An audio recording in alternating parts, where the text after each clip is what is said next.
Sahabat, apakah mood kamu sering berubah secara tiba-tiba? Atau kamu kesulitan dalam mengendalikan emosi, terutama ketika marah?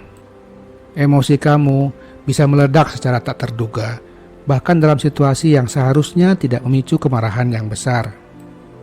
Atau hidup kamu tidak tenang, kamu sering gelisah, cemas, dan depresi, kadang tanpa alasan yang jelas.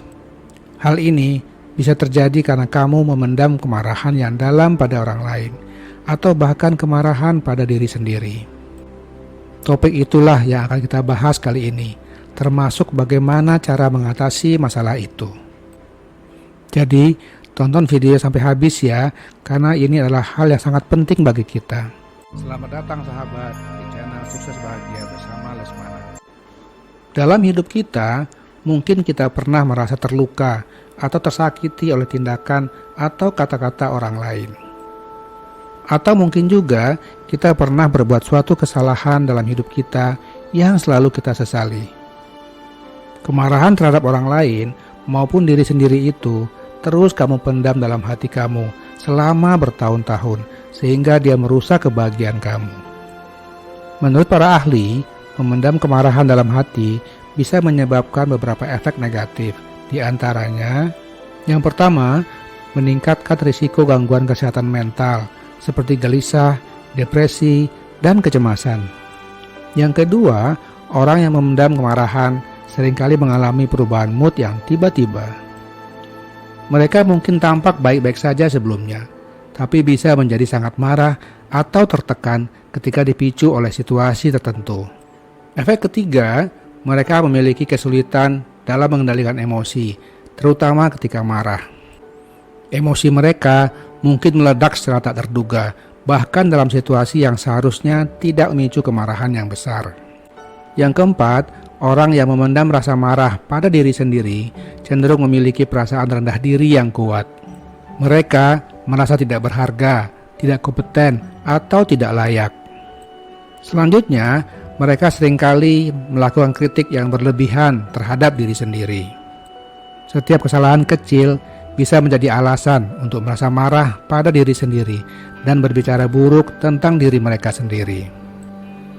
Yang keenam, orang yang memendam kemarahan pada diri sendiri merasa tidak pantas menerima pujian atau pengakuan positif dari orang lain. Mereka menganggap pujian tersebut tidak pantas atau tidak tulus. Kemarahan yang dipendam dapat memiliki dampak negatif pada kesehatan fisik, termasuk peningkatan tekanan darah, gangguan tidur, dan penurunan sistem kekebalan tubuh. Lalu bagaimana solusinya agar kita bisa hidup tenang dan bahagia? Jawabannya satu kata, memaafkan. Kamu mungkin akan bilang, ngomong sih gampang, memaafkan. Tapi kamu nggak tahu kan bagaimana sakitnya hati ini. Namun sahabat, tahukah kamu bahwa melepaskan perasaan marah ini adalah kunci utama untuk mencapai kebahagiaan dalam hidup kita. Saat kita memaafkan orang lain, kita menghilangkan beban emosional yang meracuni pikiran kita. Ketika kita memaafkan diri sendiri, kita memberi diri kita sendiri kesempatan untuk tumbuh dan berkembang tanpa dibelenggu oleh penyesalan yang tak berujung. Memaafkan adalah tindakan paling baik untuk kebahagiaan diri kamu sendiri. Karena memendam kemarahan tidak akan menyelesaikan masalah, tapi bahkan menyebabkan masalah pada dirimu sendiri. Sekarang, mari kita bahas langkah-langkah praktis untuk bisa memaafkan. Langkah pertama, sadari pentingnya memaafkan. Pahamilah bahwa memaafkan adalah tindakan yang membebaskan kamu dari perasaan marah, dendam, dan penyesalan. Langkah kedua, kenali perasaan kamu. Kenali dan terimalah perasaan kamu.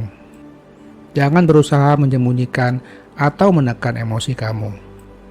Mungkin kamu merasa marah, terluka, atau menyesal. Mengakui perasaan ini adalah langkah penting menuju pemahaman diri yang lebih baik.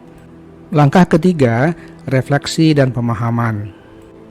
Refleksikan mengapa kamu merasa seperti itu dan mengapa orang lain atau diri sendiri melakukan tindakan tersebut. Cobalah untuk melihat situasi dari sudut pandang yang lebih luas. Hal ini bisa membantu kamu memahami latar belakang perbuatan dan perasaan kamu. Langkah yang keempat, praktekkan empati. Praktekkan empati terhadap orang lain dan diri sendiri. Cobalah melihat dunia dari sudut pandang mereka. Ini bisa membantu kamu memahami bahwa kita semua manusia dan cenderung membuat kesalahan. Langkah yang kelima adalah langkah yang paling penting, yaitu putuskan untuk memaafkan. Ini adalah tindakan sadar yang kamu ambil untuk melepaskan diri kamu dari emosi negatif. Kamu mungkin tidak bisa melupakan, tapi kamu memilih untuk tidak lagi membiarkan perasaan tersebut mengendalikan hidup kamu. Langkah selanjutnya, berkomunikasilah. Jika kamu merasa perlu, komunikasikan perasaan kamu kepada orang yang kamu maafkan. Hal ini bisa membantu memperbaiki hubungan dan memberikan kedamaian bagi keduanya. Langkah yang terakhir, kita harus move on. Setelah kamu memaafkan, teruskan hidup kamu dengan penuh kebahagiaan dan tekad untuk mencapai kesuksesan. Jangan biarkan masa lalu menghalangi kamu. Ingatlah sahabat, bahwa proses memaafkan bisa berlangsung dalam waktu yang berbeda untuk setiap orang. Yang penting adalah kamu mengambil langkah-langkah ini dengan niat baik dan komitmen untuk membebaskan diri dari emosi negatif. Saya ingin kamu mencoba satu langkah kecil hari ini. Dimulai dengan memaafkan satu hal kecil yang mungkin telah lama kamu simpan dalam hati kamu. Kalau kamu sudah melakukannya, share ya di kolom komentar di bawah. Terima kasih sahabat telah menonton video ini. Semoga bermanfaat. Jangan lupa untuk subscribe, like, dan komen. Sampai jumpa di video-video berikutnya. Salam sukses dan bahagia.